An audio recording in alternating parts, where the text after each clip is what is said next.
तमाम कमजोर वर्गों के खिलाफ जो साजिशें हो रही है, जो अन्याय हो रहा है, उसका जवाब हम लोग राष्ट्रीय स्तर पे दिल्ली में इस संसद भवन का घेराव करके ही उसका जो है जवाब लेंगे सरकारों से। तब बचेगा जब संविधान विरोधी भारतीय जनता पार्टी की सरकार केंद्र और स्टेटों से हटेंगी। तक भारतीय जनता पार्टी सत्ता में रहेगी, तब तक संविधान सुरक्षित नहीं है और तब तक संविधान की सुरक्षा हो भी नहीं सकती। लोकसभा और राज्यसभा से पास हो गया, और बधाई हो उन सभी नेताओं को जिन्होंने उसका समर्थन किया। हाँ, दबी आवाज में जरूर कहा कि इसमें एससी, एसटी, ओबीसी और मुस्लिम समाज की महिला, अल्पसंख्यक समाज की महिलाएं भी होती तो बहुत अच्छा रहता, लेकिन हमारा समर्थन, इस बात पे मैं जल्द लाइव के आके अपनी बात रखूंगा कि मैं इससे कितना सहमत हूँ। और अगर जिम्मेदारी के तौर पे कहूँ क्यों सहमत नहीं हूँ, ये भी रखूंगा। मैं इस पे सहमत नहीं हूँ, क्यों सहमत नहीं, बहुत जल्दी एक लाइव के माध्यम से रखूंगा कि इससे कितना बड़ा नुकसान वंचित वर्ग का, और मैं और हमारे साथी इसको इतनी आसानी से जो है इस षड्यंत्र को कामयाब नहीं होने देंगे। इसके विरुद्ध हमारा जो आंदोलन, मैंने बहुत सारे नेताओं को सुना उस समय के, जब पिछली बार ये बिल आया था, और जिस तरह से उन्होंने विरोध दर्ज कराया था वो ऐतिहासिक था। आज के नेताओं में इतनी कुव्वत नहीं है कि वो इस पे सवाल खड़ा कर पाते, लेकिन मैं आपको विश्वास से कहता हूँ कि बहुत जल्द जो है हम लोग इसको लेकर रणनीति बना के और अपना विरोध जो है वो बड़े पैमाने पर दर्ज कराएंगे। उसके साथ साथ बीएड के बच्चों का एक इशू हुआ। मैं बीएड के विद्यार्थियों के आज भी साथ हूं, और उनकी लड़ाई को बहुत जल्द उनकी लीडरशिप, जो लोग काम कर रहे हैं, उनके डाटा इकट्ठा करके उनसे बात करके एक बड़े प्रोटेस्ट को हम लोग करेंगे। जो बीटीसी के साथी हैं मेरे, उनसे कोई नाराजगी नहीं है, उनको भी उनका अधिकार मिलना चाहिए, लेकिन जिन बच्चों ने बीएड कर लिया है सरकार के राजपत्र के अनुसार, उनको उनके जीवन के बारे में भी हमें सोचना चाहिए। उनको भी उनके अवसर मिले, इस बारे में सोचना चाहिए। जिम्मेदारी सरकार की, सरकार के वजह से आपसे मतभेद हुए हैं दोनों बीएड और बीटीसी के लोगों में, लेकिन मैं समझता हूँ सरकार को इस पर जल्द फैसला करना चाहिए। तो बीएड के साथियों को मैं कहूंगा कि वो निराश ना हो, घबराए ना। न्यायोचित कार्रवाई के लिए हम सरकार के लोगों से इस पे जो है जिस तरह का भी आंदोलन संरक्षण आपको देना पड़ा और जिस तरह से भी आवाज उठानी पड़ी, उसको हम लोग करेंगे। जिन लोगों को बीटीसी से अवसर मिला उनके लिए भी मंगल कामनाएं। वो इस बात से वो ना हो कि भाई हमारी शक्ति बहुत अधिक है और हम लोग प्रोटेस्ट करेंगे तो उनका हक छीनेगा, उनका हक नहीं छीनेगा, उनका हक भी उनको मिलेगा। लेकिन बीएड के 1.5 करोड़ से ज्यादा अभ्यर्थियों के बारे में भी हमें सोचना पड़ेगा। हम प्रयास करेंगे आपका हक छीने बगैर उनको उनका हक मिले। दूसरा विषय जो एक सांसद जी ने एक दूसरे माननीय सांसद को जिस तरह की भाषा का प्रयोग किया सदन में, और जिस तरह से बहुत पहले से हम देख रहे हैं किस तरह से जो है माननीय स्पीकर महोदय, जो है अध्यक्ष महोदय, लोकसभा के जो अध्यक्ष हैं, वो कार्रवाई करते हैं, लेकिन इस बार वो कार्रवाई के नाम पे सिर्फ डांट के जिन्होंने उन्होंने छोड़ दिया।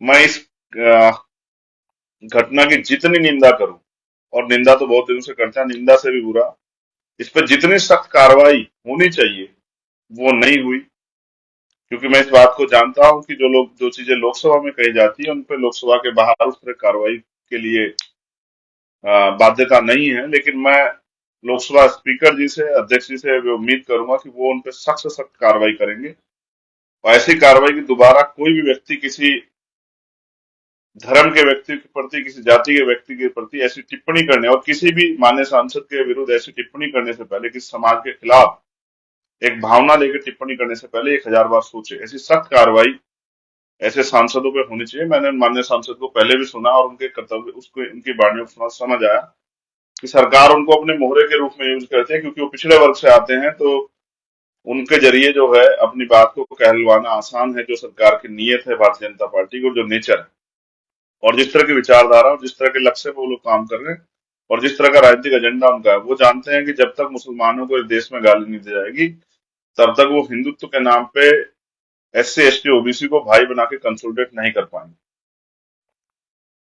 लेकिन इसके परिणाम, भारतीय जनता पार्टी तो राजनीति के लिए करती है, लेकिन इसके परिणाम जो है दुनिया भर में, जो हमारी विदेश नीतियों पे और तमाम तरह से जो हमारे समाज के अंदर, हमारे प्रदेश और देश के अंदर जो नफरत फैलती है, उसका एहसास शायद भारतीय जनता पार्टी को नहीं है। उनके लिए सत्ता ही सब कुछ है, इसलिए वो इन बातों पे गौर नहीं करते, लेकिन मैं समझता हूं कि ये बातें गौर करने योग्य हैं, इन पे गौर होना चाहिए। हमारे माननीय सुप्रीम कोर्ट ने भी कहा कि हेट स्पीचेस पे हम लोग कार्रवाई करेंगे, लेकिन ये कैसी नई संसद है जिसके पहले ही सत्र में इस्लाम के मानने वाले लोगों को टारगेट करके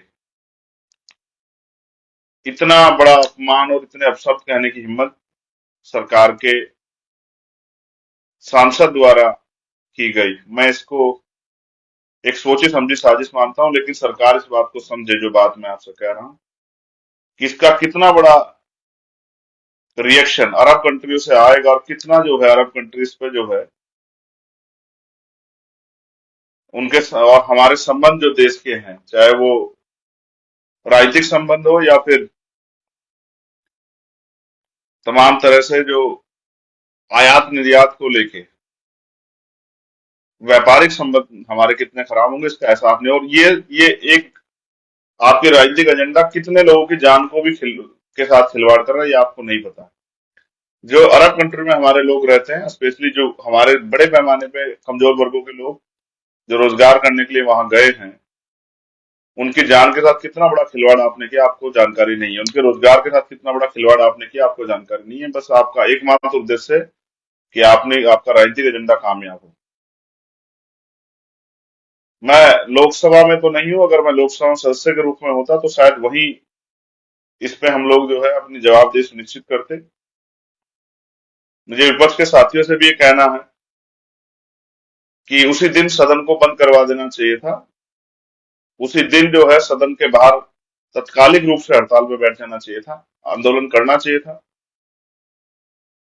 क्योंकि एक व्यक्ति का नहीं, एक समाज का मामला था। जब छोटी छोटी बातों पे वहां आंदोलन होते हैं, छोटे छोटे मुद्दों पे वहां आंदोलन होते हैं, अपनी बात रखी जाती है, विरोध दर्ज होता है, तो इतने बड़े मामले पे क्यों देरी हुई?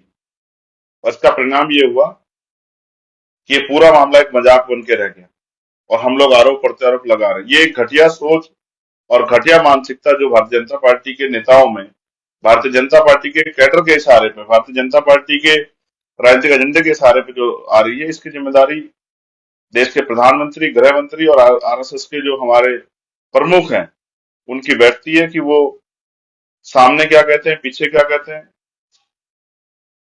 उनके मन में क्या है और वो उनकी जबान पे क्या है। ये तमाम उन बातों को जो है ना चरितार्थ करता है जो हम लोग देखते हैं। वो बाहर से आए हुए मुस्लिम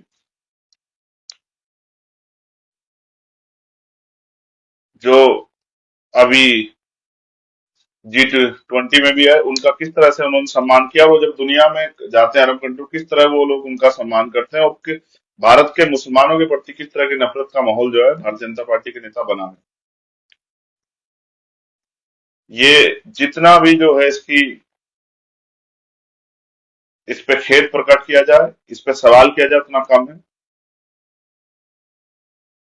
ये मामला चुप्पी थामने का नहीं, दोबारा ऐसी घटना ना हो, इसलिए इस पे सख्त से सख्त कदम उठाने की जरूरत है। मैं जब यात्रा में था, मैंने कई बार इस पर सवाल खड़े किए। इसमें भारतीय जनता पार्टी को भी देरी करने की जरूरत नहीं है। उनको भी, वो बहुत पसमानदा और बहुत मुसलमान और महिला मुसलमानों की जो है बात करते हैं, महिला बहन, मुस्लिम बहनों की बात करते हैं, लेकिन उनके सांसद के बयान पे देश के प्रधानमंत्री को माफी मांगनी चाहिए थी देश से, कि जिस संसद का बड़ा गुणगान करे, उस संसद में क्या जो है, किस तरह लोकतंत्र का चीरहरण हुआ, किस तरह से संविधान का चीरहरण हुआ, किस तरह से उनके सांसद ने देश की एकता अखंडता को ठेंगा दिखाने का काम किया, अपमानित करने का काम किया लोकतंत्र को। इस पे जो है जवाबदेही सुनिश्चित होनी चाहिए थी, मगर ये नहीं हुआ। एक भय, एक डर, एक समुदाय के प्रति उस तरह का माहौल बनाया जा रहा है। इस देश के दलित आदिवासी तो सदियों से अन्य अपमान सहते आए, लेकिन गांव गली बस्ती चौराहों पे ये रोज होता है। मुझे पता है आम गरीब कमजोर मुसलमान के साथ ये होता है, मैं इस बात को समझता हूँ, लेकिन संसद में अगर ये हो रहा है तो इसका मतलब भारतीय जनता पार्टी उस डर, उस दहशत को समझ रही है जो आने वाले कल में जनता में जो आक्रोश उनके खिलाफ पैदा होगा। तो हमसे जो भरसक प्रयास होगा हम लोग उस पर करेंगे और मैं प्रयास करूंगा कि भाई दानिश जी से भी हम लोग मुलाकात करके उनकी पीड़ा को कम करने का काम करेंगे, उनके दुख को बांटने का काम करेंगे। लेकिन इससे भी बड़ा दुख बांटने से और उनके साथ खड़े होकर इस लड़ाई को लड़ने में भी हम लोग जो है पीछे नहीं हटेंगे। और बहुत जल्द मैं अब जब यात्रा से फ्री होने के बाद राष्ट्रीय स्तर पे जो है इस तरह के जो तमाम कमजोर वर्गों के खिलाफ जो साजिशें हो रही है, जो अन्याय हो रहा है, उसका जवाब हम लोग राष्ट्रीय स्तर पे दिल्ली में इस संसद भवन का घेराव करके ही उसका जो है जवाब लेंगे सरकारों से। ये इस तरह का माहौल, इस तरह की भाषा, इस तरह के विचार किसी भी कीमत पर बर्दाश्त नहीं किए जाएंगे। मैं अपनी बात के जरिए सरकार के लोगों से, लोकसभा अध्यक्ष जी से ये निवेदन करूंगा कि माननीय सदस्य पर ठोस कार्रवाई जो है, कड़ी कार्रवाई, अनिश्चितकालीन बैन या अपने स्तर से मुकदमा लिखवा के उनको जेल भेजना चाहिए, जिससे कि दोबारा कोई ऐसी गलती ना करे। अगर अब इस बार उन पे कार्रवाई नहीं हुई तो ये ट्रेंड बन जाएगा, दोबारा फिर कोई किसी मुसलमान को इस तरह के शब्द कह के अपमानित करने का काम करेगा। किसी को अधिकार नहीं बिना इतिहास को जाने कि इस देश में मुसलमानों का आजादी की लड़ाई में कितना योगदान है, ये जाने बगैर कितनी कुर्बानियां हैं। रेशमी रुमाल तहरीक से लेके और जो तोपखाना जो है गंगों में लूटा गया, जो तमाम तरह की मुसीबतों का सामना जो है देश के क्रांतिकारियों के साथ खड़े होकर मुस्लिम साथियों ने किया, भाइयों ने किया, इस तरह से उनको पूरे समाज को संदेश देने के रूप में, अपमानित करने के रूप में उग्रवादी, आतंकवादी कहना, ये बहुत ही दुर्भाग्यपूर्ण है और ये किसी भी कीमत पर स्वीकार्य नहीं। जो आतंकवादी हैं, जो उग्रवादी हैं, जो देश को बर्बाद करने वाले हैं, उनके चेहरे बहुत जल्दी जल्दी बेनकाब हो रहे हैं और जनता इस बात को जान भी रही। ऐसे संगठन जो धर्म और जाति के नाम पे हिंसा फैलाते हैं और जिनका मकसद होता है